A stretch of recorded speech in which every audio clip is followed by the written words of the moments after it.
Tenemos el placer y el honor esta tarde de recibirla. Ella muy generosamente aceptó una invitación para preparar el tema que nos va a presentar esta tarde, como ya había mencionado, la construcción del marco metodológico en reportes técnicos universitarios, con el enfoque de ética y bioética para una práctica académica responsable.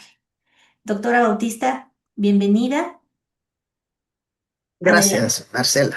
Muchísimas gracias. Gracias por la invitación. Gracias a la revista. Gracias a todo lo que compone a la Universidad Nacional Abierta de México. De verdad que muy agradecida por esta oportunidad que me brinda, ¿no? Eh, es propicio empezar la conferencia con algo que hace muchos años era fundamental dentro de las estructuras del marco metodológico y ahora se supone o es como un eje intangible dentro del proceso, como son los fundamentos éticos y bioéticos para una práctica académica responsable. De alguna manera, pues no vengo a enseñar conceptos, sino vengo más a dar realidades y continuidades dentro del contexto. Una sola pregunta, Marcela, es, ellos van a participar, me imagino que van a escribir las preguntas, ustedes van a tomar nota, ¿y cuándo se van a contestar las preguntas? ¿En el transcurso o al final de la charla que vamos a tener? Si le parece bien, doctora, pues al final de la charla damos pues salida a las preguntas que nos hagan los participantes. Tienen abierto el chat y también yo estaré pendiente y si hay alguna duda que algún participante tenga sobre lo que se está viendo, yo le hago saber con gusto. Perfecto. Bueno, entonces vamos a comenzar. Eh, hablar de investigación dentro del contexto universitario, educativo, es hablar de un tema fascinante. Para mí la investigación es una praxis de vida en donde todos debemos estar involucrados, no solamente desde el punto de vista técnico y desde el punto de vista educativo, sino desde el punto de vista como personas, como seres humanos que somos, ¿no? Nosotros estamos constantemente abocados en el hacer y estamos totalmente que cuando hacemos tenemos, pero hay una parte fundamental dentro de todo este proceso que olvidamos a veces nuestro ser, ¿no?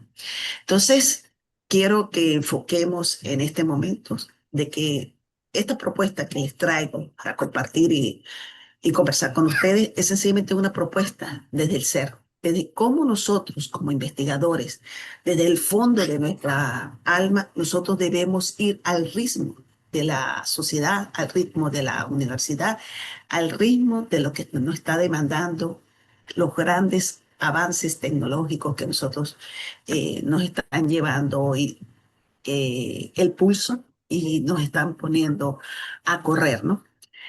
Obviamente, de repente pensamos de que las personas que están formadas en las TIC, pues son las menos preocupadas porque ellos tienen el manejo de todo eso y todos los demás no, pero ahora parece ser que la IA y todo lo que conecta nos pone en el ser y ver qué es lo que realmente nosotros queremos en este momento para los procesos de investigación. Con esto, sencillamente como un punto de reflexión, un punto de entrada, y podemos continuar, Marcela. Muy bien. Eh, hablar o sea, se habla del marco metodológico como una estructura que se fundamenta a partir del positivismo, porque las estructuras que nosotros o que ustedes construyen dentro de la revista, que se me olvida una letra siempre, deje la revista que ustedes bien llevan, están sostenidas en el método científico, en el modelo positivista y por lo tanto el marco metodológico debe estar sustentado en el método científico. Entonces ya son como parámetros, algoritmos o fórmulas que nosotros tenemos.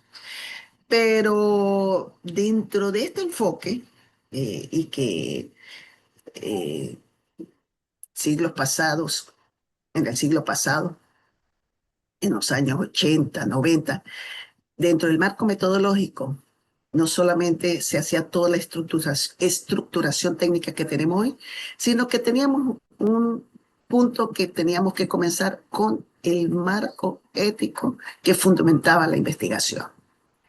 Entonces, he ahí que me motivó colocar la construcción del marco metodológico sostenida como en un eje transversal que se llama ética e incorporando los procesos de bioética. Muchos dirán, pero la bioética tiene que ver con la medicina y tiene que ver con el ser. Entonces, ahí es cuando empezamos a ver de que en los reportes técnicos, a veces nosotros utilizamos a cierta información que escapa de la ética y entra en el ramo de la bioética y trae al otro eje transversal, que es de dónde sacamos la data, así sea una data técnica, una data que nosotros no somos dueñas de esa data, sino es una universidad, un instituto, una revista que la sostiene. Entonces, quise alinear esta construcción del modelo. Entonces, eh, quería soportarme en los principios que muy bien tienen desarrollados dentro de la universidad y dentro de la revista que ustedes dirigen, y me encantan cómo en una forma simbiótica, en una forma sincrónica, una se van dando de la mano con la otra y así podemos decir de que la construcción del marco metodológico pudiera ser más rico cuando nosotros en el ser somos responsables en las acciones en las cuales nosotros vamos a involucrar todo lo que concierne, lo que vamos a escribir, a poner en ese artículo o en esa investigación o en esa parte que somos parte de un proceso grande que es comunicar la información que estamos investigando. Así que vamos a empezar con la conceptualización efímera del marco metodológico, porque ustedes pueden seguir, Marcela, porque como ya les dije, perdón, esta es una frase que quise construir para ustedes, quiero regalársela. Eh, Como les dije, de mi vida siempre ha estado la investigación, es como una praxis de vida que tengo. Lo que es, me atraviesa la educación y me atraviesa como acción la investigación. No puedo vivir mi vida sin investigar. Y sobre todo en estos momentos en que todo el mundo coloca mucha información en las redes, colocan muchos escritos, colocan mucho proceso de narración y que en este momento debemos estar claros de dónde viene la información y a quién realmente le corresponde. Entonces quise construir esta pequeña frase desde mi autoría. Cada reporte técnico es una huella metodológica. Ténganlo por seguro que cada cosa que ustedes hagan y colocan en esa revista es su huella metodológica. Pero cada decisión ética es una ofrenda al legado académico que ustedes están haciendo. Así que los invito a ver esta conferencia o esta charla o sencillamente como la transmisión de un conocimiento que quiero compartir en mi larga vida profesional que tengo y que, gracias a Dios, me permito todavía estar en el ejercicio de la profesión. Así que bueno, continuamos, Marcela. Se me ha olvidado esa parte de la frase, de verdad. Es un regalo de Dios para mí. ¿Ok? Puede pasar el contenido, marco metodológico, componente ético en lo personal, componente ético en lo colectivo, componente bioético, conexión normativa, la conexión perfecta que ustedes tienen como una red, una matriz. La siguiente, sencillamente vamos a seguir, Marcela. Fíjense que aquí estamos. Muy bien. Marco metodológico, estructura y principio. ¿Ok? Un marco es una estructura escrita en la cual debe contener partes y así nosotros podemos llevar a un éxito espectacular. La palabra marco solamente se le deriva a las investigaciones de tipo positivista y con referencia al método científico, porque se habla del marco, o sea, un cuadradito, todo está estructurado de tal naturaleza en la cual yo debo construir esa estructura. Y obviamente, como se escribe hacia una revista, las revistas tienen los lineamientos para nosotros seguir ese escrito. Eso es así como yo siempre he dicho que esta forma de presentar estos reportes técnicos, estos informes técnicos, es como representar un artículo arbitrado cuando nosotros como docentes tenemos la estructuración de escribir. Lo importante es que de alguna manera está la norma para seguir. Ahora bien, ¿cómo hago yo para estructurar y ver esos principios? Obviamente, eh, referencié los componentes esenciales que deberían tener un reporte técnico, como por ejemplo el objetivo del reporte, que debe ser propósitos claros y delimitados. O sea que cuando nosotros hablamos de objetivos, e inclusive a veces los reportes técnicos no se sostienen en los objetivos porque dentro del método científico no están referidos en sí mismos los objetivos, pero hay una parte del positivismo que nos permite escribir a partir de objetivos. Entonces, ahí se me olvidó el detalle de que nosotros también tenemos las hipótesis general y las hipótesis específicas, sobre todo en aquellos reportes cuando nosotros estamos haciendo experimentación y tengamos que contrastar controles, eh, eh, ¿cómo se llama? Grupos controles, grupos libres, para poder contrastar y aplicar cualquier técnica estadística y así afinar los logros de esas hipótesis. Cuando hablamos de objetivos de reporte, es sencillamente hablar de cierta estructuración. No es que no tenga una fundamentación coherente, rica, erigida para mostrar, pero son dos cosas totalmente diferentes. Cuando yo presento hipótesis, porque voy a experimentar; cuando yo presento objetivos, es porque sencillamente voy a tratar de generalizar ciertas características que un grupo, y cuando yo hablo de grupo, recuérdense que puede ser humano, data. O sea, aquí no vamos a hablar específicamente de humanos, sino de la data. Y entonces esa data me va a permitir a mí dar esos propósitos claros y delimitarlos.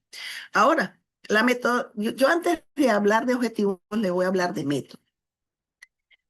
El método científico, que es una estructura bien delineada, me permite a mí concebir desde el punto de vista filosófico un modelo que se llama el modelo positivista.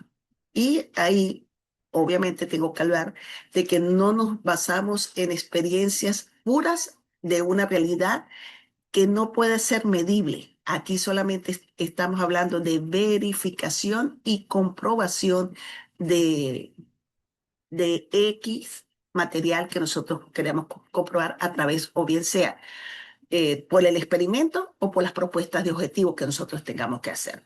Entonces, ese método viene a ser vamos a utilizarlo desde el punto de vista matemático, y como sé que aquí hay ingenieros y hay todo tipo de técnicos, el método viene a ser la regla que me va a canalizar cómo yo voy a agarrar el camino para hacer. Entonces, fíjense, todos tenemos como camino el método científico, y eso es lo maravilloso, pero no todos lo vamos a aplicar en la estructuración que me lo están dando, porque mi metodología y lo que yo estoy proponiendo, mis objetivos, me van a dar pasos, procesos y técnicas a utilizar diferente a otros. Es increíble. 5, 6, 7, 8, hasta 10 personas y más pueden tener aproximadamente que van a utilizar la misma data. Pero tú sabes qué es el milagro de todo esto que estoy explicando, que cuando nosotros estamos haciendo investigación y sabemos que lo vamos a hacer a través del método científico, esa regla, que no es raza, sino que es una regla que me permite a mí hacer esa variabilidad entre objetivos e hipótesis. Y entonces yo como investigadora, yo que voy a escribir mi reporte técnico, lo voy a hacer a través de pasos, procesos y las técnicas. Ahora bien, en la metodología hay métodos o modelos específicos, como puede ser un modelo lógico, un modelo ¿cómo se llama? Modelo de la razón, a través de las características que también le incorpora Descartes en su principio.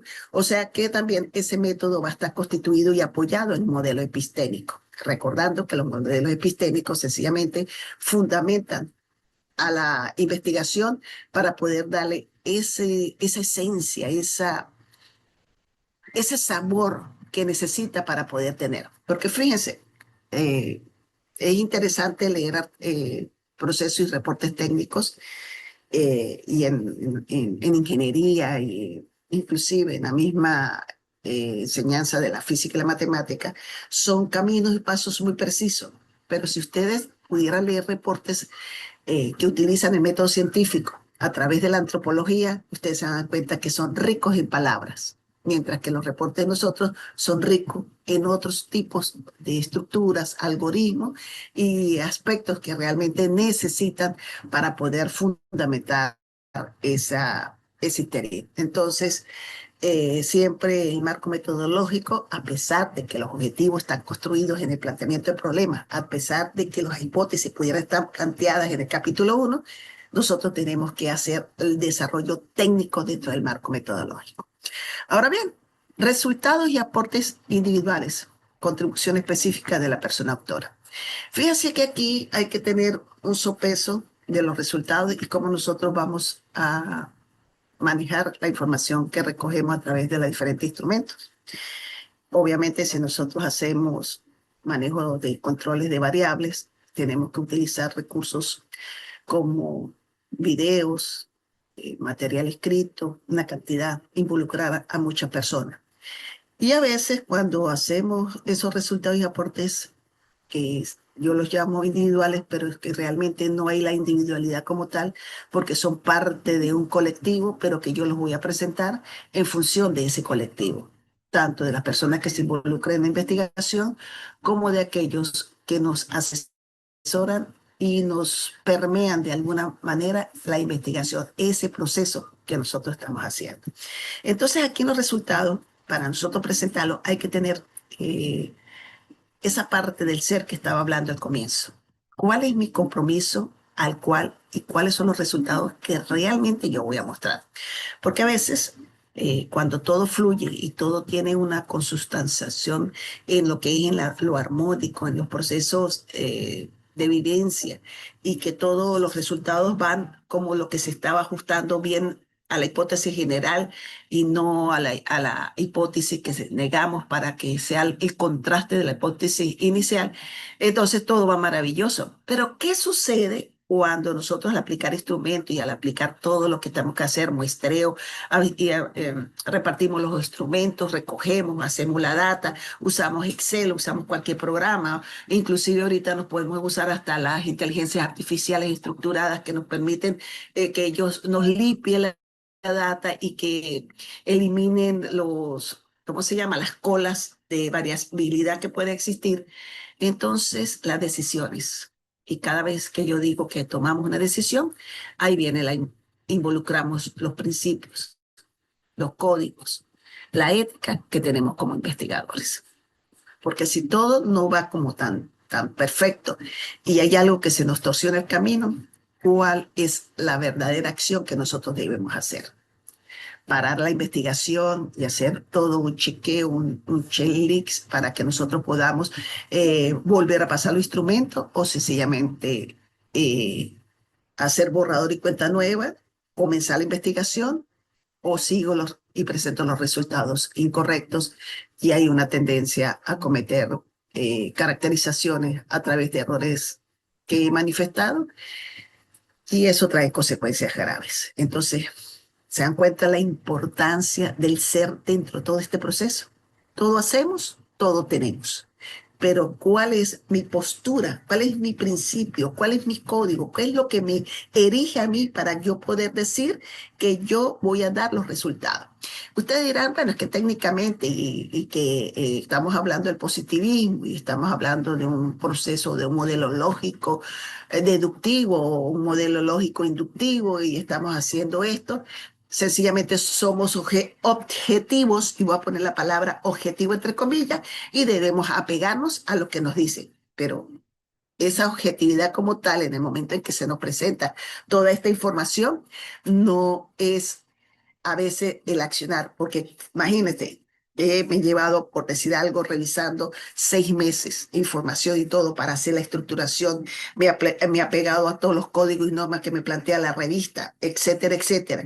Pero al momento en que yo voy a presentar los aportes y esos aportes individuales, que es lo que me va a caracterizar y diferenciar de cualquier investigación que pudiera tener la misma data o aproximación de la data que yo tenga, entonces es ahí donde empezamos cuál es mi camino como ser para presentar los resultados con honestidad y autenticidad.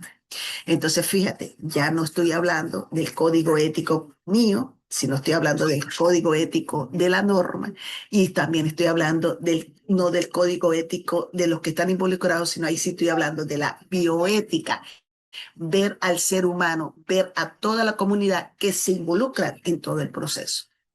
Entonces, es importante ver de que el accionar del marco metodológico no importa cuál es el camino que había a tomar o la estructura, porque vi en la revista. Fíjense, aquí como dato curioso, el marco ético que yo les decía antes, en los años 80, 90, eh, como ustedes sabrán, yo, bueno, no lo saben porque no me conocen, pero yo me gradué en 1998 del doctorado. Había un punto de inflexión que estaba comenzando en Venezuela, los primeros pasos de la Internet. Eso quiere decir que todo el proceso que se hacía de investigación era un proceso de profunda revisión eh, directa en bibliotecas.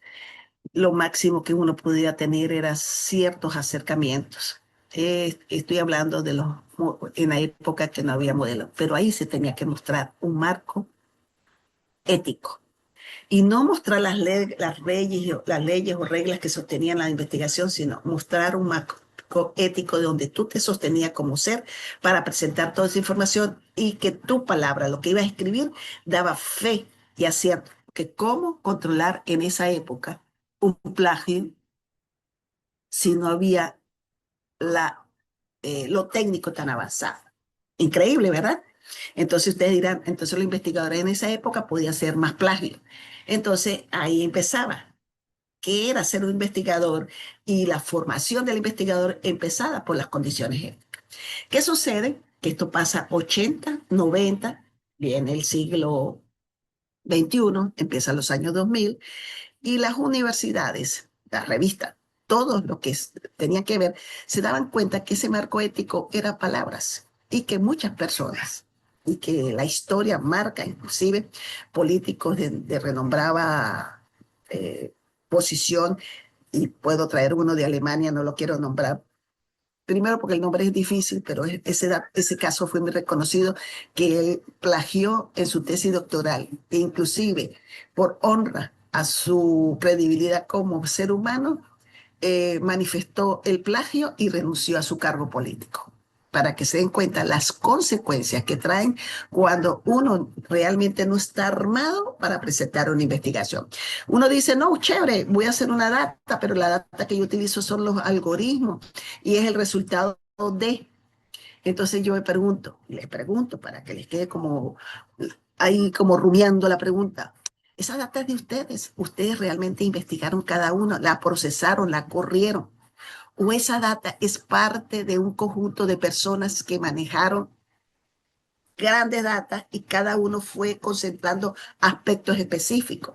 ¿Qué es lo que yo voy a escribir en el reporte técnico?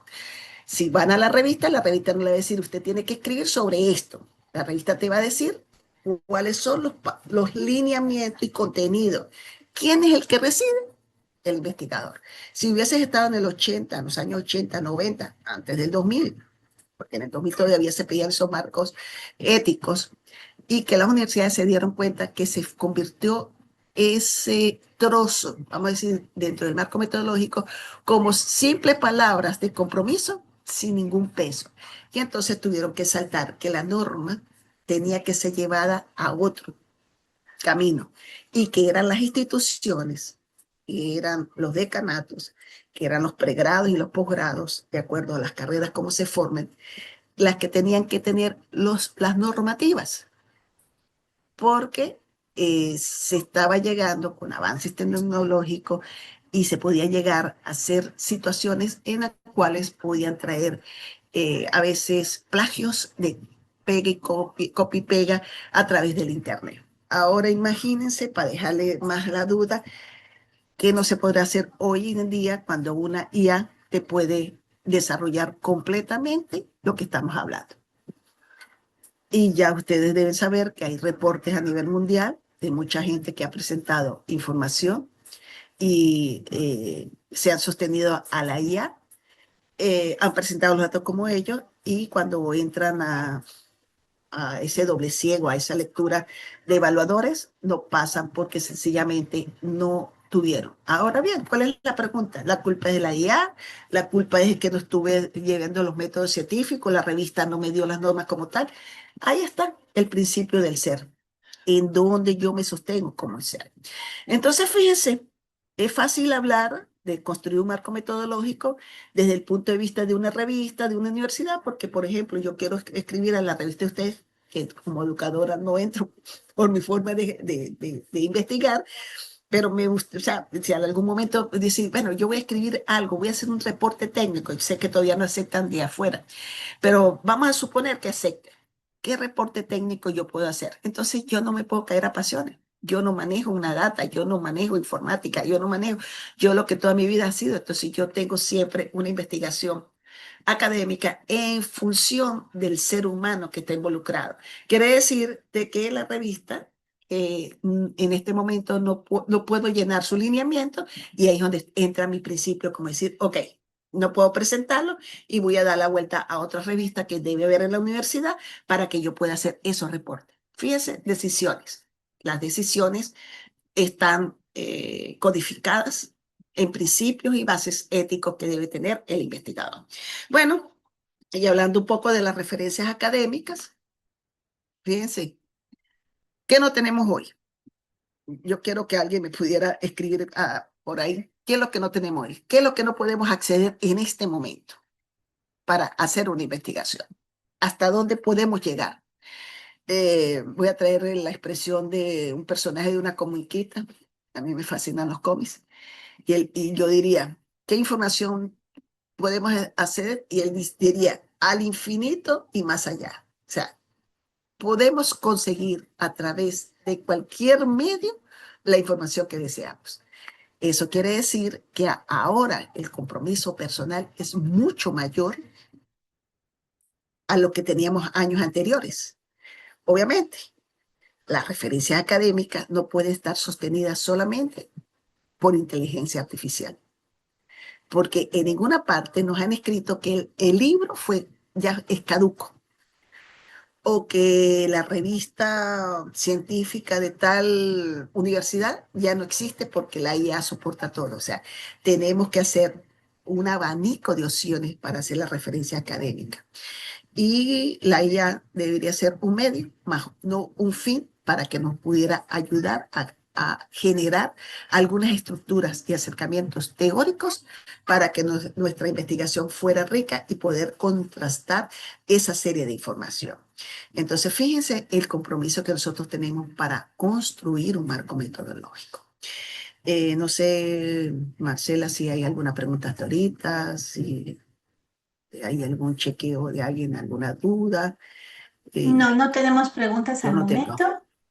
Ok, ¿Seguimos? ok. Sí, claro. Entonces, esto sería la parte del marco metodológico, esta estructura, estos principios, estos componentes que nos llevan. Entonces, fíjense, eh, si hay alguna pregunta sobre cómo construir los marcos metodológicos desde los modelos epistémicos, y entre eso el positivismo, y cualquier duda con respecto a lo que son las construcciones epistémicas en función de la filosofía que debe sostener la investigación, pueden escribir en el chat para que más adelante y al final de esto podamos aclarar, porque yo no me la sé toda, pero llegaré a aproximarme a una respuesta al conocimiento que yo tengo. Entonces, fíjense, yo ahorita voy a hablar sobre el componente ético. Entonces tenemos dos componentes éticos, uno personal y uno colectivo. Eh, pero no voy a referirme a las especificidades que necesito referirme en este momento, sino me voy a referir a los conceptos como tales, que es un componente ético, eh, que es un componente ético como personal, ¿no? ¿Cómo lo definiría María Elizabeth? porque estas son definiciones propias, no hice construcción, no hice referencia a partir del libro, sino lo hice a través de la construcción que yo he montado durante toda mi vida, ¿no? Entonces, ya sabemos que un componente ético está construido de códigos, principios y reglas. Esos códigos y principios y reglas son lo que yo genero como ser humano. Y esos códigos son los que yo traigo, inclusive desde mi familia, de todo lo que yo construí de mi vida. Niñez, adultez, bueno, me comí la adolescencia, adultez, y a lo que somos ahorita adultos contemporáneos. Como dicen los argentinos, yo creo que ahorita la más grande soy yo, pero es la construcción personal. Entonces, ese componente ético como persona, yo lo debo tener claro y es como me presento en la vida. Eh, Sabemos que la verdad no es absoluta y que la verdad va a depender del contexto de cada persona. ¿Y por qué la verdad? Porque la verdad es parte del,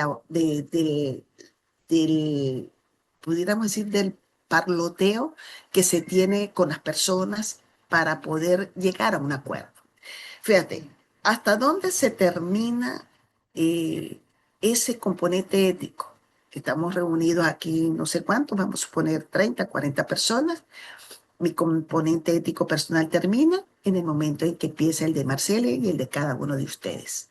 Entonces, cuando nos unimos a discurrir y a ver toda esta verborrea, entonces es cuando empezamos al componente colectivo. Pero me voy a quedar en lo personal. Entonces, fíjense, voy a empezar por la verdad. Y porque tenemos la costumbre de decir que en la investigación nosotros plasmamos la verdad. Y de eso no es cierto. Nosotros lo que plasmamos son acercamientos de realidades en las cuales están pasando en este momento. Inclusive, yo me estoy cuestionando si generalizar ahorita una investigación en, en un grupo de personas a través del método científico, yo pudiera llegar a características generalizadas para toda la sociedad con estos cambios tan profundos que hay en esta época. Y me lo estoy preguntando, no es respuesta. Entonces quiere decir que en lo personal hemos tenido que evolucionar en la medida que nosotros nos vamos formando y que, de acuerdo a los estímulos exteriores, ese código va como creciendo o decreciendo dependiendo del ambiente que estamos, ¿no? Pero vamos a hablar en todo un estado ideal. Yo como persona preservo los contenidos éticos de tal naturaleza de que yo soy una persona que puedo tener verdad, honestidad, de todos esos valores que me sostienen como ejes axiomáticos eh, eh, y me permiten como avanzar en la vida y construirme en ese proceso. Entonces es importante que para construir la investigación podamos nosotros poder manejar ese aspecto tan frágil y sutil que es el componente personal. Ustedes dirán, pero es que ese no lo escribo, pero esa es mi acción, ese es mi actuar. Fíjense, cuando yo tomo la decisión de tomar datas de otras instituciones o datas de la misma institución o llegar a acuerdos con personas, yo en mi código personal yo no puedo presentar información que no sea solamente mía. Yo tengo que presentarla como el conjunto de colaboradores y que yo soy la persona que en este momento estoy redactando la investigación, pero que atrás de mí hay, no sé, vamos a poner poquito, 50.000 personas, no mentira, que hay mucha información, no 100 personas, que hay mucha información que hay atrás y que debemos respetar citas, compañeros, todo aquello que me ayuda a permear mi investigación. Eso es lo personal. Ahora voy a lo colectivo.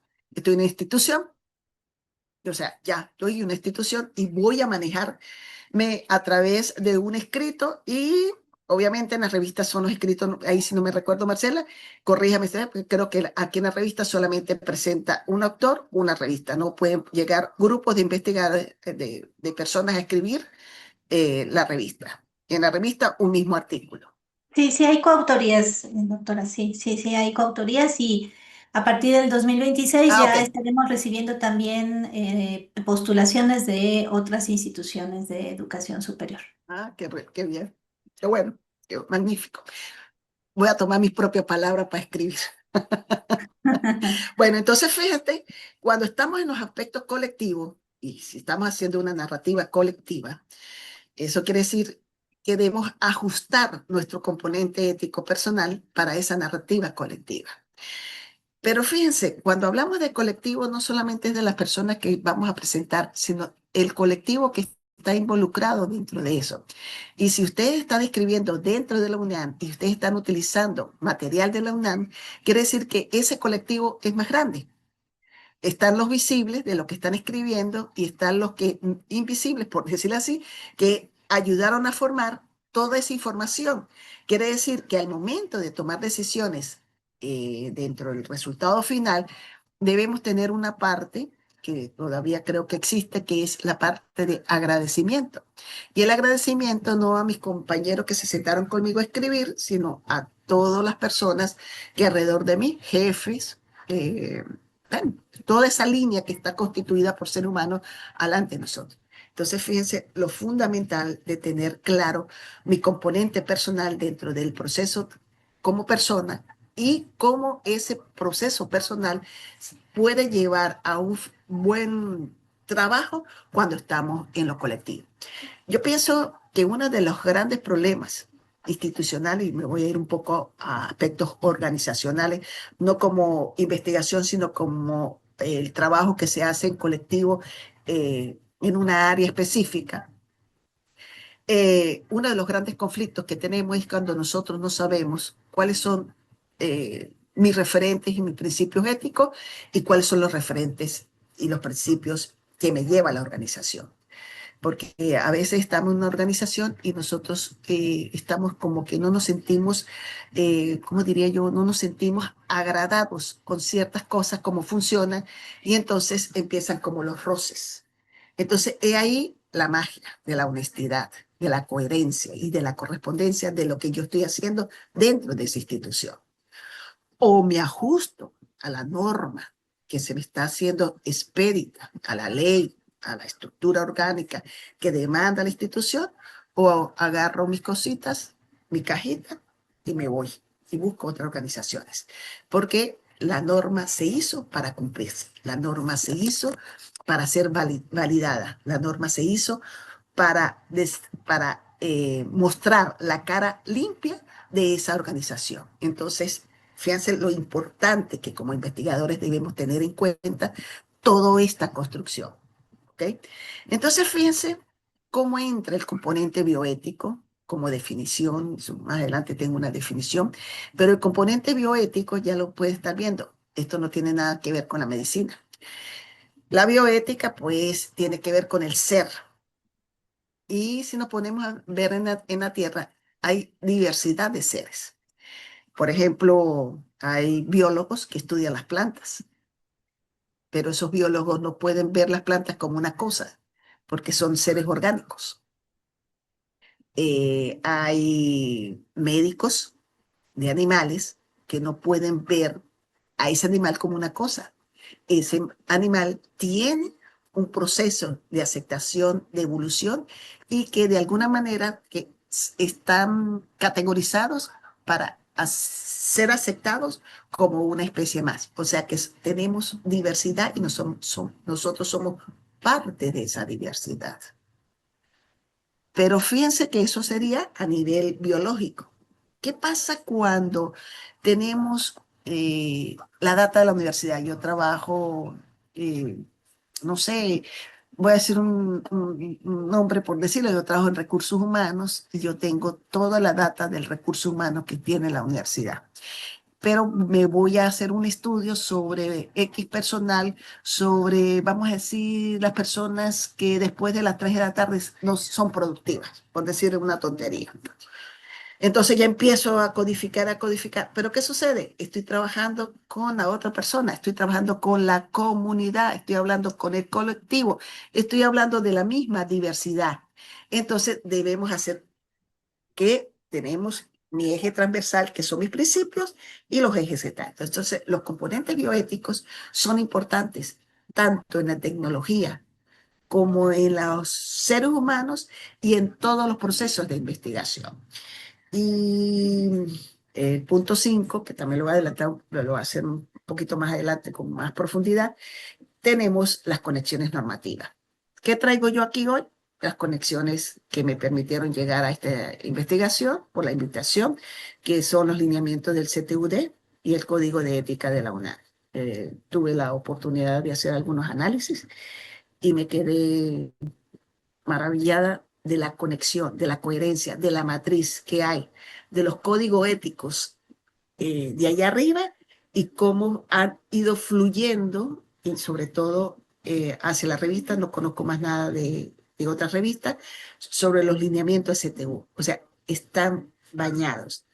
Y como se lo voy a manifestar más adelante, no solamente tienen códigos éticos, sino que también tienen códigos bioéticos, que es importante reseñar de que muchas instituciones universitarias aún no han sido permeadas sobre la bioética por la falsa creencia que eso está fuera y está en el manejo de los médicos. Pero fíjense, cuando manejamos grandes datas, que algunas podemos escribir y plantear, pero hay otras que son codificadas y por decir así, hay silencio y nosotros no podemos manipularla. O sea, la manipulamos porque son parte de ese proceso, pero no podemos publicitarla porque romperíamos alguna estructura muy sensible de la universidad y pudiéramos traer un caos innecesario.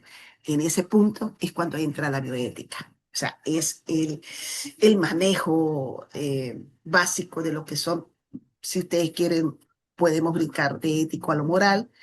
Me imagino que ustedes deben saber la diferencia, qué es lo ético, qué es lo moral, porque si fueran igual, no tuviera la I en el medio, ¿verdad?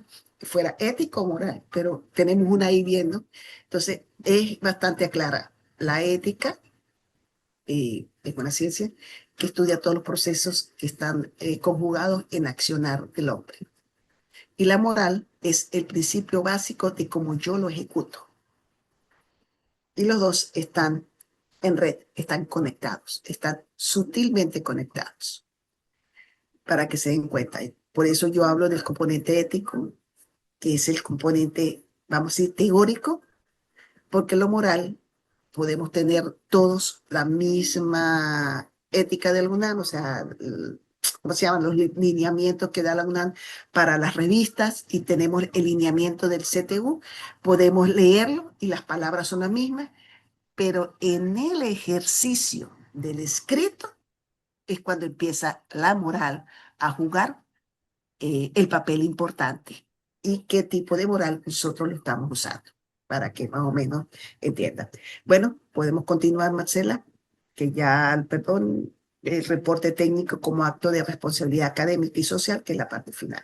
Entonces, voy a referirme al componente ético, lo personal. Y esto quiero ir como dando un poco más para ver lo esencial y se van a dar cuenta lo maravilloso cuando nosotros podamos reconocer ese valor, como el papel de trabajo que entregamos va a ser, voilà, va a ser un accionar en la cual nosotros, y se lo voy a decir con mucho amor, y siempre se lo decía a mis estudiantes cuando yo no solamente formé en física y matemática, no solamente hice ejercicio de investigación en física y matemática, hice ejercicio de investigación en otros aspectos como en gerencia, hice ejercicio de investigación muy aparte, fui asesor y tutora en muchas revistas arbitradas en Venezuela y una de las cosas de que yo le decía a todos los que estaban comprometidos en investigación, enamórense de los procesos que ustedes están haciendo, que cuando nosotros logramos enamorarnos de ellos, deja de ser un ente afuera para poder hacer esa praxis que nos va a ayudar a la integridad académica. Fíjense, ¿qué es íntegro? Entre los procesos éticos, ser íntegro es ser una persona en la cual hay coherencia, hay honestidad, hay correspondencia en todas las acciones que nosotros hacemos. Y de hecho, hay manifestaciones, no sé, allá en México, pero en mi tierra dice, esa persona es un ser íntegro. Siempre cuando él sostiene el discurso, vale la pena oírlo porque hay coherencia, hay correspondencia, hay entrega en lo que se está dando. Entonces, fíjense que para poder tener esa integridad académica debemos actuar con honestidad. ¿Y qué es actuar con honestidad? Debemos evitar el plagio, falsificación de datos o apropiaciones indebidas. Explicar el plagio, ya ustedes saben lo que es un plagio. Falsificar datos, ya les traté de decir a través de los instrumentos que estaba hablando. O sea, la hipótesis no me dio la hipótesis general, sino me dio la hipótesis nula. ¿Qué debo hacer? Ef- Esfuerzo los datos para que la general se dé o sencillamente acepto mi hipótesis nula y entrego el informe técnico a partir de esa hipótesis nula que también va a ser rica no solamente desde el punto de vista ético, sino de poder demostrarle a esta sociedad científica de que no todo lo que se propone llega a su final, a su fin como se debe ser. O sea, no es una línea directa y que el método científico no es la fórmula que me va a resolver todo, sino que a veces pues, nosotros como investigadores lo tenemos. ¿Ok? Sé que ustedes hablan de personal técnico, hablan de esto. Para mí, investigador es todo aquel que tenga capacidad de querer mostrar a un cuaderno, a una revista, a una universidad, su proceso. Para mí todos son investigadores y no tengo ni uno, ni dos, ni tres, ni cuatro, ni cinco, sino todos tenemos, porque cada uno desde su posición tiene una riqueza fundamental. Por eso es que existe la coautoría, pero también existe la congregación de poder ser transdisciplinario en un momento para investigar. Así que cuando me hablo de investigadores, no me estoy refiriendo a los superdotados, doctor, no, me estoy refiriendo a todos aquellos que están aquí, porque si están aquí, tienen algo que se llama curiosidad. Y esa es la línea número uno para todo investigador.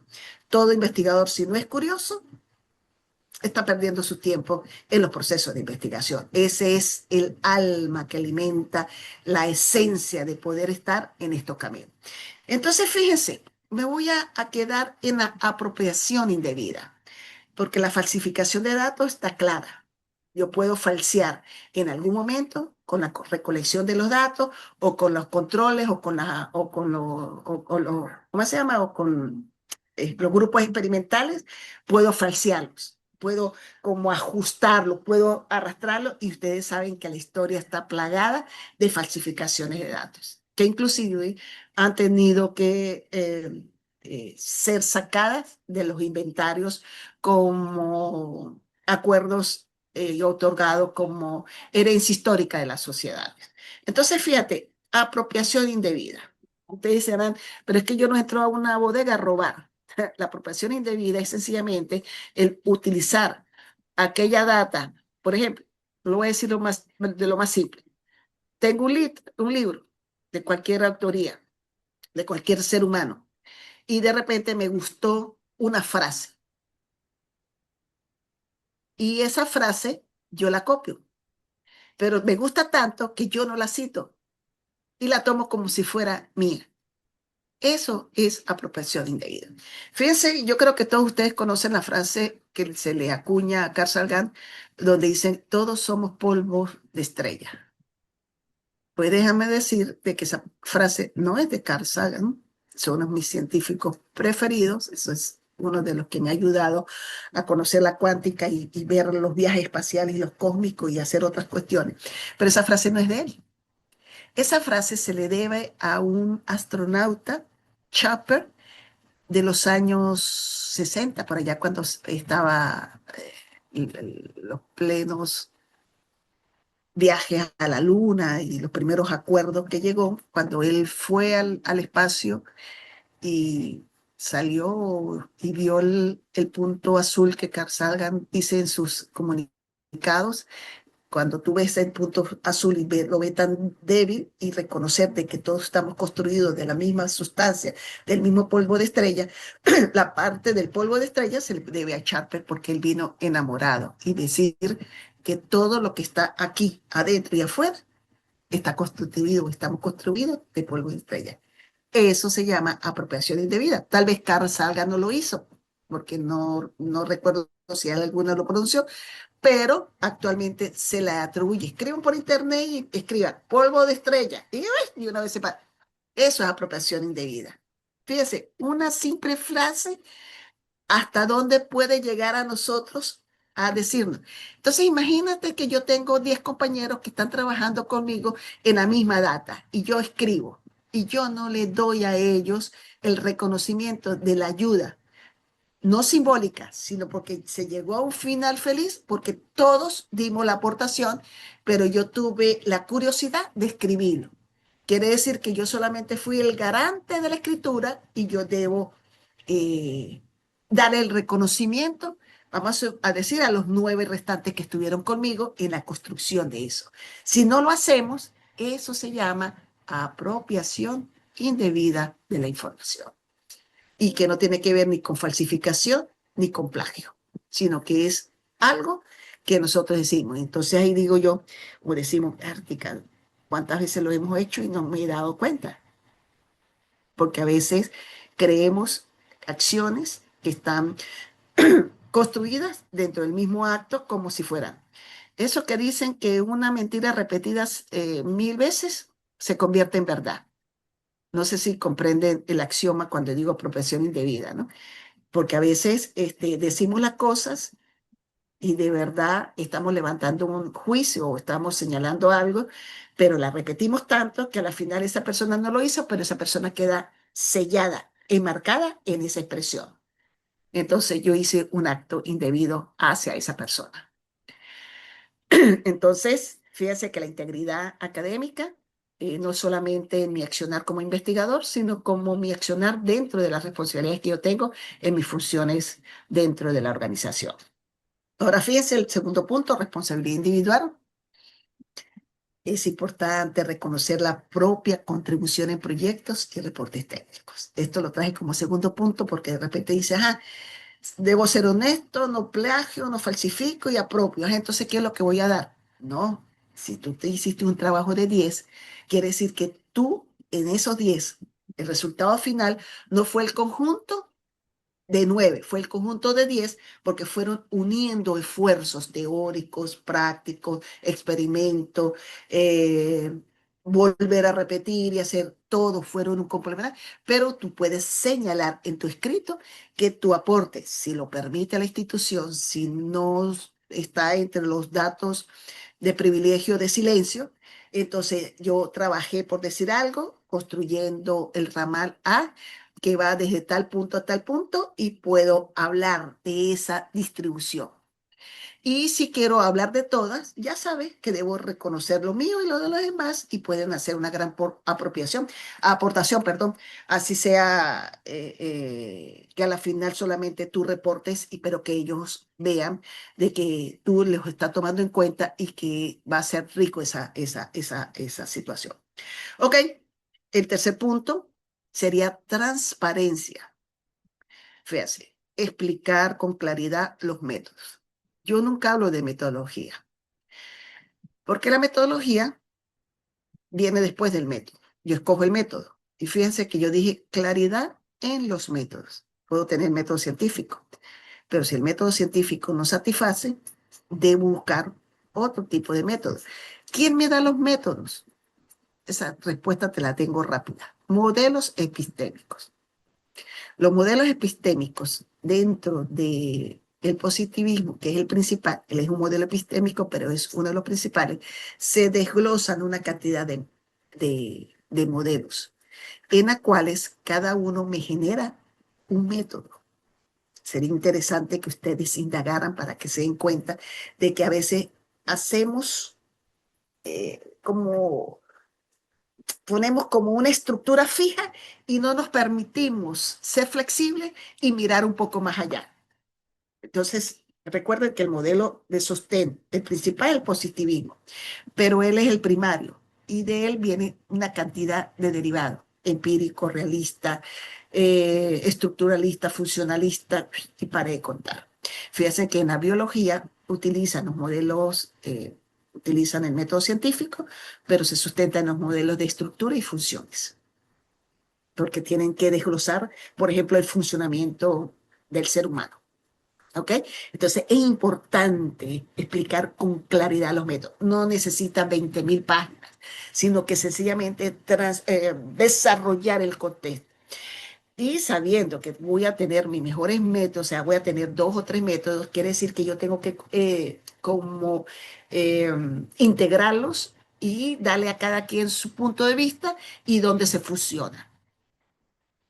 Y obviamente que cuando yo escojo mis métodos, pues después desarrollo como cada paso, mi metodología a seguir. Y si tengo una metodología, los resultados los voy a tener. Es importante que no debemos ocultar información relevante. Y a esta me refiero a aquellos resultados que no dieron en los aspectos que nosotros consideramos. Por ejemplo, tengo una hipótesis general, tengo una hipótesis nula, pero entre las hipótesis generales yo tengo 3, 4 específicas que diluyo, pero de las 4 o 5 que diluyo, de la general solamente se cumplieron 3. Quiere decir que las otras no es que las voy a eliminar, sino que sencillamente debo de alguna manera manejarla y manifestar de que esa información es irrelevante, pero que también ayuda a que otras personas no cometan el error o induzcan a que puedan revisar a través de eso, se transforme como una línea de investigación e invite a otros investigadores a hacer lo propio. ¿Podemos seguir, Marcela? Ay, perdón, ya me pasé. Aquí está. Y entramos en la última media hora, doctora. Ok, aquí ya creo que lo sustancial ya lo manifesté. Entonces, fíjense, respeto a la autoría, citar correctamente y dar crédito a la fuente utilizada, creo que lo he dicho durante toda la exposición. Y vamos a hablar de la conciencia bioética personal, proteger la privacidad y dignidad de las personas en el manejo de los datos. Cuando trabajamos con vidas, manejamos con información, debemos buscar de que la persona no sea expuesta, porque cuando nosotros trabajamos con personas, hay un acuerdo de confidencialidad de no nombrarlos, sino utilizar la data en un conjunto armonioso. Y la coherencia profesional, creo que la he manejado durante como una línea. Ujú. Debemos mantenernos alineados a nuestra práctica personal ética, a nuestra práctica personal colectiva y que nuestras acciones como principios morales nos lleven a tener una investigación con un feliz término. No podemos seguir porque ya esto es redundar más de lo que ya, porque a veces uno se adelanta, ¿no? Eso fue en lo personal. Fíjense, en lo colectivo tenemos responsabilidad institucional, trabajo colaborativo y la confidencialidad compartida. Entonces, fíjense, ¿cuál es la responsabilidad institucional? Está clara. Lineamientos de la UNAM y la revista CTU, en este caso que nos conviene. El trabajo colaborativo, ya lo expliqué, reconocer la participación de coautores, no solamente sino colaboradores, evitando exclusiones o falsas autorías. No yo decir, yo lo hice cuando atrás de mí hay 20. Y esta confidencia es porque a veces se debe proteger la información sensible de la universidad y de los proyectos y los servicios que se están utilizando. Porque hay información que no podemos divulgar, así de sencillo. No podemos divulgar y no podemos utilizarla ni siquiera con seudónimos, ni invitar porque estamos trayendo caos o inestabilidad a nuestras instituciones. Justicia académica, aquí se me va a detener porque de esto no he hablado. Asegurar que el conocimiento generado beneficie a la comunidad universitaria y que no sea de intereses particulares. Si estoy en una universidad, obviamente el resultado, la acción y todo lo que yo voy a exponer es el conocimiento generado en esa institución. Entonces debemos hacer esa justicia académica. Y el respeto a la diversidad es importante, valorar distintas perspectivas y disciplinas dentro de la práctica académica. Se recuerdan que yo les dije que nosotros, para mí todos ustedes son investigadores como yo y que los únicos somos codisciplinarios, podemos ser transdisciplinarios y podemos reunir un cúmulo de investigadores desde la parte técnica a la parte biológica, humana, o sea, antropológica, vamos a hablarla completo, y lograr una investigación con gran prontitud. Y ustedes saben que parte de lo que es física, biología y química cuántica es un trabajo mancomunado que se está haciendo entre las tres ramas, que es transdisciplinar, para poder lograr los grandes avances cuánticos que tenemos en la actualidad. No puedo dejar de dar propaganda de lo que trabajo. Y la construcción de confianza. Fíjense, cuando yo tengo un código personal y lo transmuto al colectivo y doy como algo como un puente, así como la primera figura que el puente estaba roto y puse muchos libritos para que todos pudiéramos pasar por ese puente. Entonces la confianza es eso, es la construcción, es unir nuestra línea, es unir nuestra red y poder fortalecer la credibilidad de la institución mediante las prácticas éticas colectivas que están involucradas directamente en las personales. Fíjense cómo esto es una red, todo esto es una matriz, todo esto es un complejo de formación en la cual es vivir en este mundo de hoy. No podemos pensar de que somos individuales y como antes que yo salía, sino, por ejemplo, cuando salió la teoría de la relatividad, cuando escribió cada uno de los científicos que corrían para poderla patentizar y poder salir los primeros en exponer, ya esa carrera no la tenemos. Si entre más vamos al mismo camino, es mucho mejor, pero debemos fortalecernos siempre como personas dentro de nuestro proceso, en nuestra formación de investigación, en nuestra formación académica, y así en las instituciones que nosotros tenemos le vamos a dar la credibilidad. Somos garantes de esa credibilidad. Puede seguir, Marcela. Y aquí el componente bioético, tres definiciones. En la primera, la bioética en el ámbito académico y tecnológico es el marco que asegura que nuestra práctica respete la dignidad humana, la privacidad y el bien común. Fíjense, subrayé dignidad humana, privacidad y bien común. Eso es parte de la bioética. Eso no es parte de los códigos personales, es parte del colectivo. Como John nos decía, somos parte de un colectivo en el cual nosotros nos comportamos y transferimos y dejamos información en ese colectivo para que todos podamos funcionar en esas circunstancias y así poder decir que como ser humano vamos avantes a lograr algo específico. Y fíjense, no se limita a la medicina, se aplica a las TIC y a la producción académica. Este último es un concepto que yo expuse, bueno, este es un concepto que yo resumí del libro que habló Marcela al introducir mi presentación, hice un acercamiento de un método para poder navegar, poder investigar en complejidad eh, y poder entrelazar no solamente ciencia, sino antropología y ir más allá, inclusive tener pensamientos filosóficos, pero a través de los modelos epistémicos. Entonces, fíjense, yo escribí la bioética, que es el componente del marco metodológico que asegura que el trabajo académico universitario se realice con responsabilidad hacia la vida, la dignidad humana y el bien común, integrando la dimensión social y comunitaria en el continuum de la complejidad, porque yo como educadora no puedo dejar de entrever los fuertes lazos que con nosotros como ser humano debemos construir en la medida que nosotros vamos estando en este camino, en el camino de la investigación. Prosiga, Marcela, por favor. Y bueno, dos principios bioéticos aplicados a los reportes técnicos. Marcela sabe que estos están en la matriz más grande que es la UNAM y de alguna manera están referenciados los saqué como ejemplo porque ustedes lo tienen dentro de sus, ¿cómo se llama? Dentro de sus estructuras normativas, lineamientos y todo. Entonces, fíjate, el primero es no maleficencia, fíjate, evitar que la información publicada cause daño, vulnerabilidad y datos sensibles. Es importante saber de qué hay cosas. Fíjense, yo me imagino que como estructura universitaria todo tiene una jerarquía. Hay jefes y para abajo una cantidad de diagramas de árbol. Se van distribuyendo en la medida como se van actuando.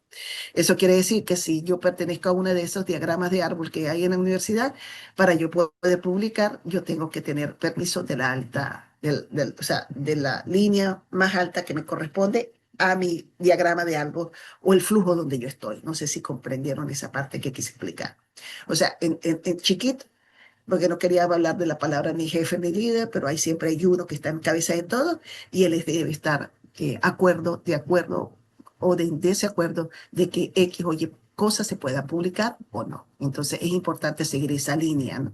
Y ahí podían derramarse las líneas de investigación, sería un bello trabajo que pudieran hacer dentro de las organizaciones, dentro de la estructura organizacional de cada línea de árbol, de jerarquía, en que se pueda decir qué es, hacia dónde podemos escribir y sencillamente lo que no podemos escribir. Y así evitaríamos actos de maleficencia y a veces no lo hacemos conscientes, sino que creemos que tenemos la posibilidad de exponer.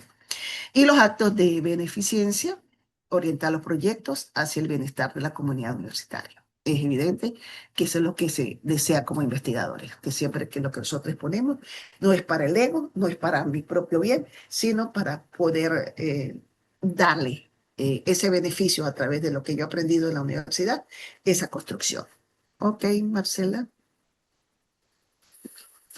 Justicia y autonomía. Esto, todos son componentes bioéticos. Fíjate, justicia.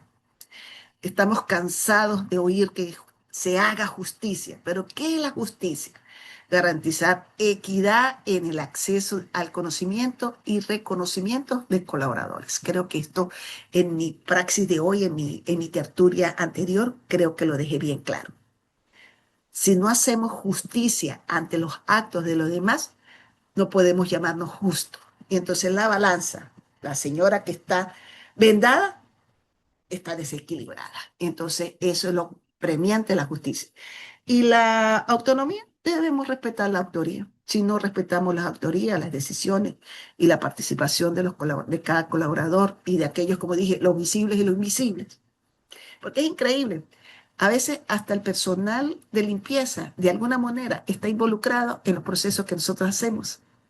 Y eso no quiere decir que el hecho de invitarlos o de decirles gracias, porque en los días que estuve trabajando 20, 50, 100 mil horas, me permitió alzar los pies y el pasarle el trapito por debajo y no molestarme que tenía que salirme de la piel. Fíjate, detalles de sensibilidad de un investigado hacia todo el grupo de lo que nosotros estamos haciendo. Prosiga, voy a tomar mi trago mientras pasa. Ok, ¿cuáles son las implicaciones prácticas? Fíjate. Yo no sé si ustedes lo habían visto así en todos los presentes. Y a veces ustedes dirían, bueno, yo había hablado de un código ético, pero bioético, fíjense, todo lo que he traído nuevo, me imagino para muchos, la parte bioética. Fíjate, las implicaciones prácticas, proteger datos personales y confidenciales en el reporte, evitar divulgar información sensible que prometa la seguridad de la tecnología, promover proyectos que tengan impacto positivo en la docencia, la investigación en la comunidad, como les digo. Ustedes no son investigadores, son técnicos, ustedes están cerrados ahí. Todos los aportes que ustedes están dando es para la historia de esa sociedad de conocimiento y esa sociedad científica que ustedes están construyendo. En el futuro, muchos de ustedes van a ser citados por otros, por lo tanto, es importante de que mi trabajo sea un proyecto que promueva ese impacto dentro de la organización. Y sobre todo reconocer que cada decisión técnica tiene consecuencias humanas y sociales. Todo decisiones, fíjate, y todo empieza otra vez por la palabra decisiones. Cuando yo tomo una decisión, tengo al frente una bifurcación y al tener al frente una bifurcación, entonces es la decisión. Y entonces ahí, desde mi postura, desde mi posición bioética, desde mi posición ética, desde como investigador, o me voy para la derecha, me voy para la izquierda, o me quedo pensando todavía que no estoy lista para lanzarme al infinito y más allá. Marcela, leí rápidamente que si pueden ¿cómo se llama? Se me olvidó la palabra. Compartir la presentación, Repartirla. sí, sí, lo subiremos el video con gusto, sí, pronto. Ok, Sí, ok. ok, se me enredó, disculpe a los presentes y a los que me Sí, van a ver. sí. Y bueno, la conexión con la ética académica. Fíjense, la bioética complementa la ética. Todas estas son expresiones que yo voy construyendo en la medida que voy leyendo y voy estructurando.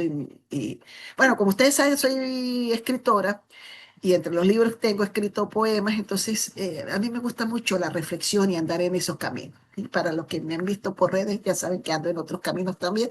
Entonces, me gusta siempre llamar a, a la sensibilidad humana. Entonces, fíjate, la bioética complementa la ética. Esto es así, ¿se acuerdan? La matemática moderna. A y B, si no tiene intersección, se une, se complementa. Si la bioética y la ética no tienen intersección, ellas se complementan entre sí. Mientras la ética regula la forma, originalidad, transparencia y citación, la bioética regula el impacto, protección, justicia, responsabilidad social. Se dan cuenta la gran red y matriz donde nosotros estamos metidos y que a veces por desconocimiento llegamos a puntos indolentes y podemos traer problemas a nuestra institución. Y juntas sostienen el marco metodológico y aseguran que el trabajo reflejado en el reporte técnico cumpla lo que las normas indican. Yo siempre he dicho que las normas se escriben para cumplirlas. Si ustedes no quieren cumplir las normas, es mejor que no estén dentro del sistema, porque el sistema siempre va a regular para poder, no controlar, va a regular para que nosotros podamos vivir en libertad. Listo, Marcela.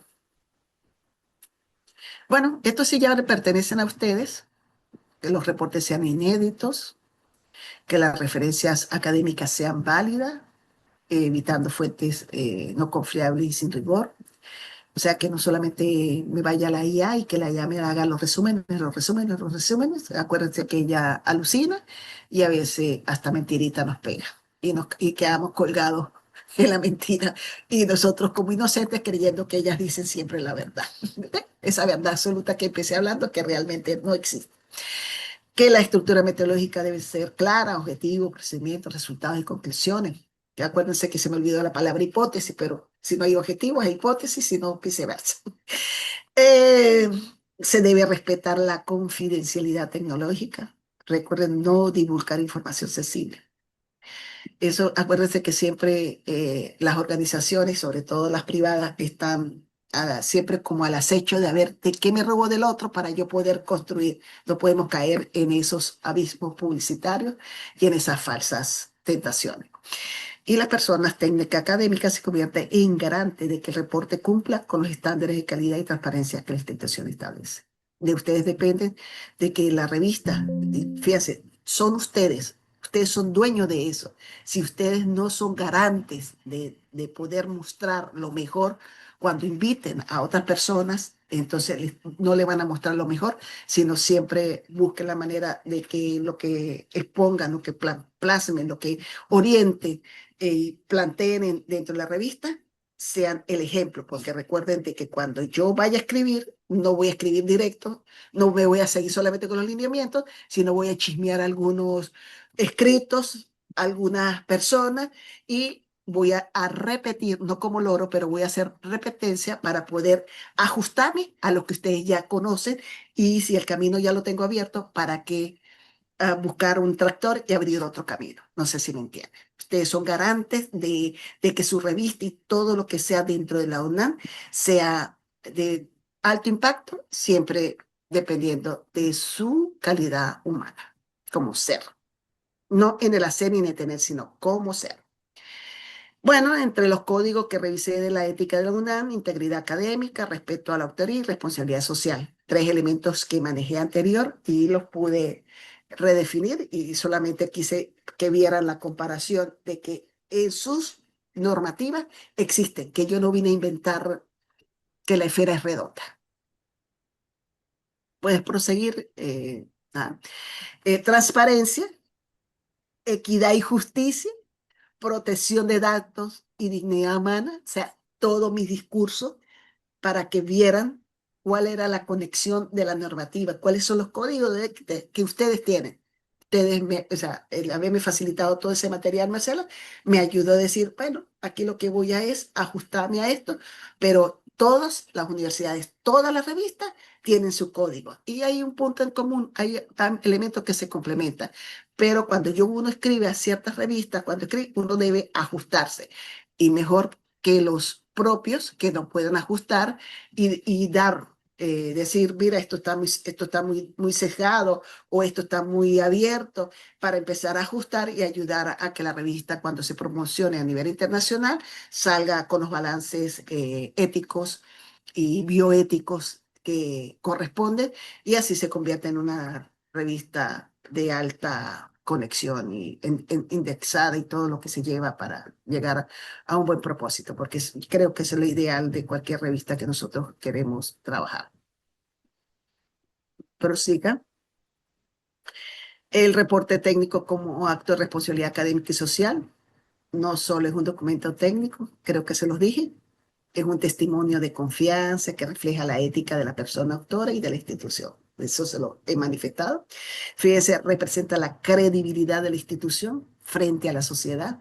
Se lo acabo de decir y es un instrumento de memoria institucional. Se lo dije, ustedes van a pasar a la historia dentro de su sociedad de conocimiento a través de su sociedad científica. Me parece que esto ha sido lo más fenomenal de que ustedes hayan podido estar y estar formándose a través con esta revista. Y como nada más conozco a Marcela, a través de los lineamientos de las ideas y las propuestas que hace Marcela, ustedes conocerán cuál es su jerarquía. La desconozco en este momento, pero siento que es una revista de gran impacto y que tiene todo y que sencillamente es un aprendizaje mancomunado, es un aprendizaje en red, es un aprendizaje en continuo. Ujú. Bueno, el reporte técnico como acto de responsabilidad académica y social. Al integrar ética y bioética, el reporte técnico se convierte en un acto de compromiso social, asegurando que el trabajo que refleja no cause daño y que contribuya al bien común. Cada reporte técnico es una semilla de credibilidad. Recuerden, lo que sembramos con amor se produce con pasión, fortalece la reputación académica y abre camino para la construcción de mejores proyectos y servicios de ti. Ok.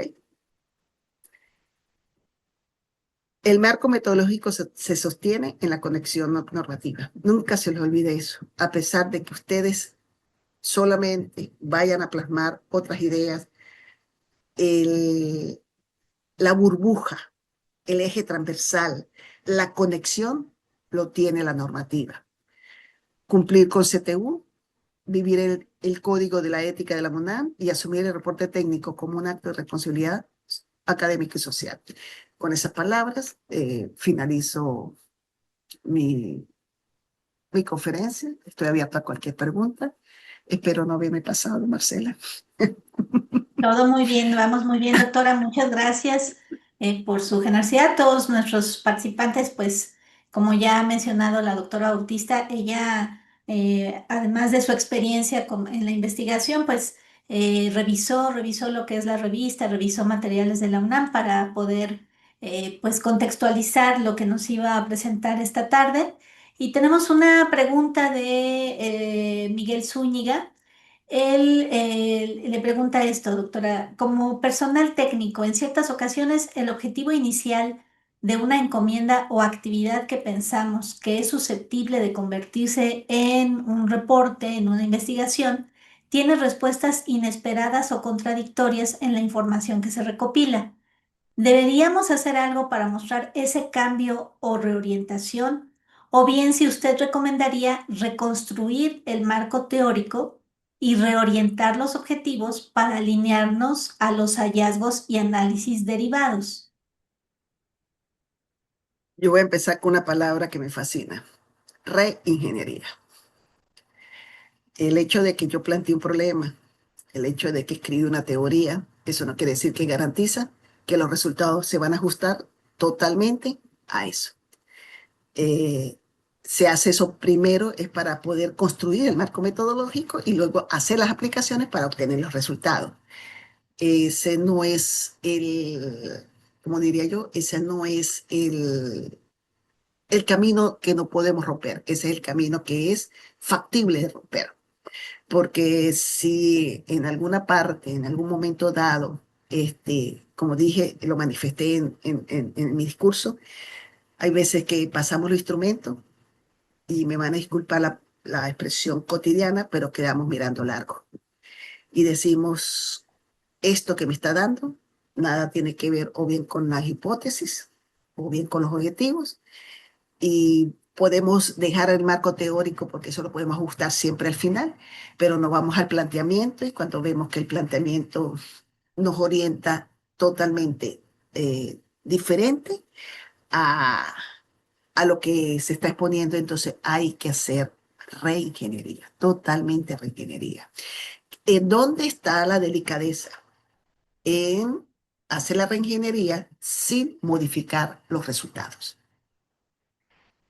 O sea, que la otra estructura empiece a acoplarse a la realidad. Y si de alguna manera no se ajusta porque no se puede, entonces mostrarla y decir de que no hubo congruencia en los resultados y que está abierta para que otros investigadores puedan trabajar desde tal parte, desde tal parte, desde tal parte, porque recuerden que el cierre de mi investigación es la apertura de la investigación de muchos.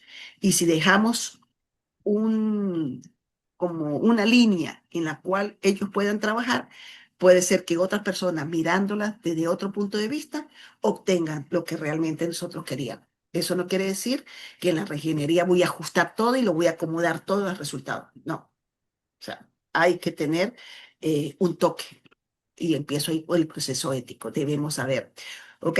Estos fueron los resultados, esto fue lo que vamos a decir, este es el instrumento de este objetivo, este es el instrumento de este objetivo, este es el instrumento, y empezar a indagar dónde está la falla, dónde está.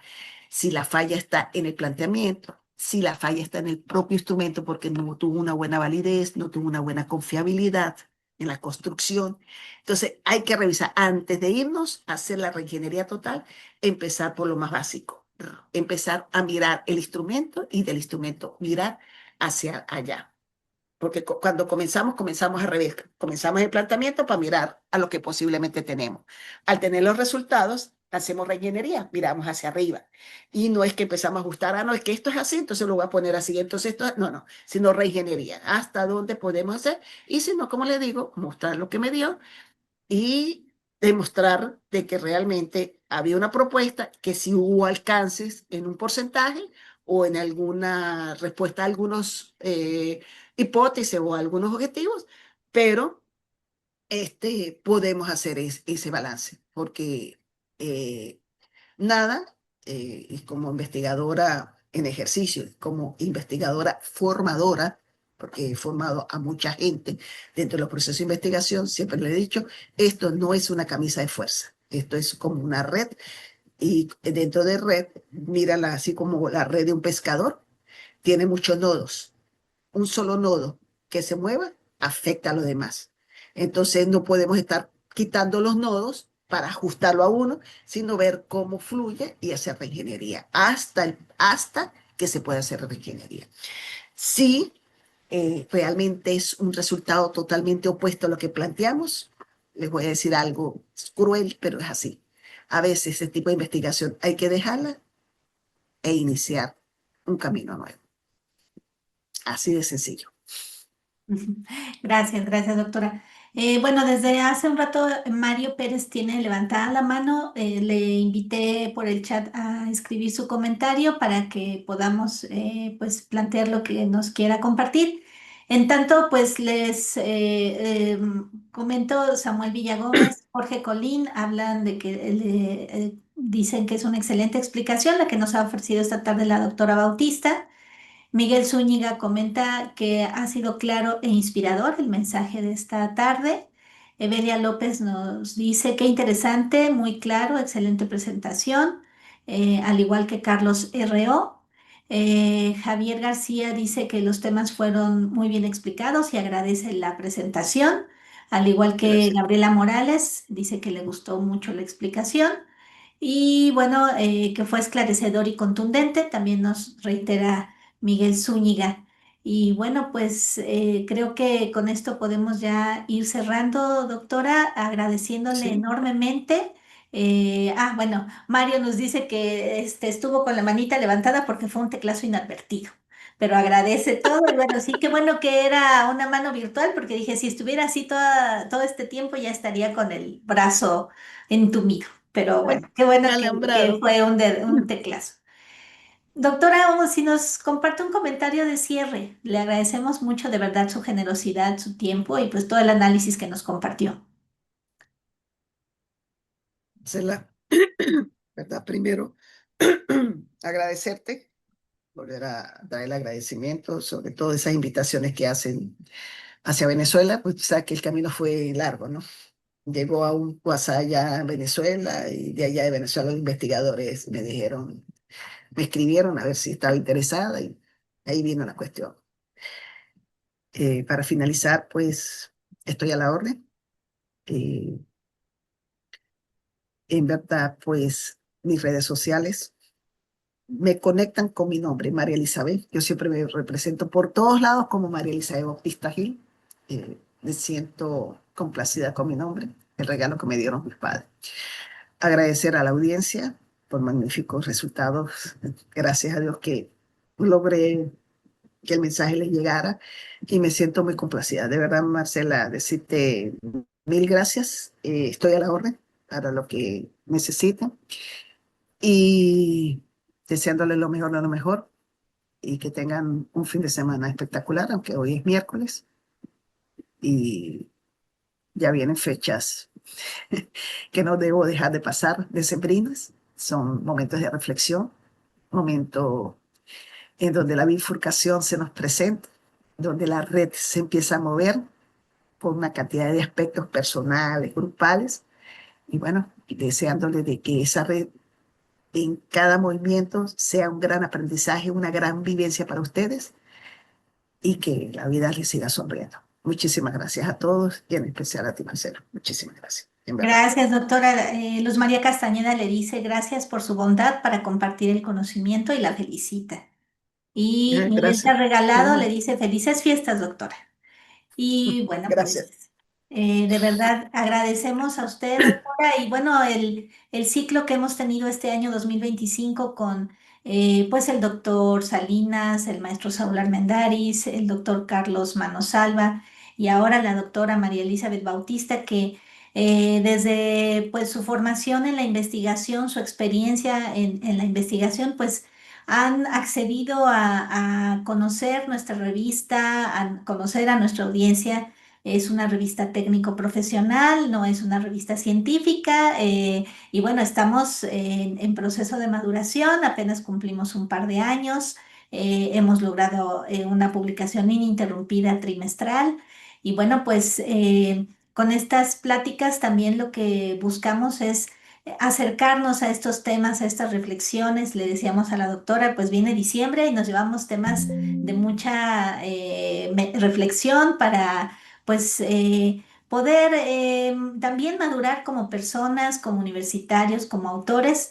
Y bueno, tenemos ahora un apoyo adicional con lo que nos ha compartido esta tarde María Elizabeth Bautista. Y pues Gracias. les agradecemos a todos su participación, que tengan felices fiestas y que podamos iniciar un año 2026 con muchas pilas, con un panorama más amplio, con una ética y bioética más enfocada en lo colectivo, en lo personal, pues para que podamos construir un mejor mundo desde nuestros ámbitos, desde nuestras trincheras. De verdad, Así muchas es. gracias a todos y bueno, Abrazo a todos los investigadores presentes, porque todos somos investigadores. Acuérdense que no hay ningún nivel, todos somos parte de esta gran red y todos somos importantes en la red. Cada nodo vibra y esa vibración es lo más poderoso que podemos hacer para el desarrollo del conocimiento de la sociedad científica y de todo esto que ustedes hacen. y somos curiosos, ¿no? Como nos dijo en la presentación, por eso estamos aquí. Y además, el paso adicional de atreverse a documentar algo que hemos hecho. Y bueno, ahí sí creo que como personal técnico de pronto hasta la tenemos más fácil porque nuestros proyectos, nuestros servicios funcionan. El investigador, el otro día escuchaba en una película un investigador que decía, soy científico y lo que eso significa es que en 20 años he tenido muchos fracasos y un solo éxito. Y me llamó mucho la atención porque, pues entonces nosotros tenemos más posibilidades, podemos escribir de muchos éxitos por proyectos y soluciones Claro. que han funcionado y que lo que tenemos que hacer es redondear en esto que nos dijo el Se beneficio fíjate, para nuestras comunidades en las instituciones de educación superior. fíjate, en antropología, que es la parte que estoy investigando ahorita, a veces duramos 5, 10, 15 años y se presenta a veces un papel de trabajo, pero no hay una finalización como tal por los grandes avances. Por eso es que, esa película, el que dijo eso es verdad, a veces es la conquista de uno, pero atrás de eso,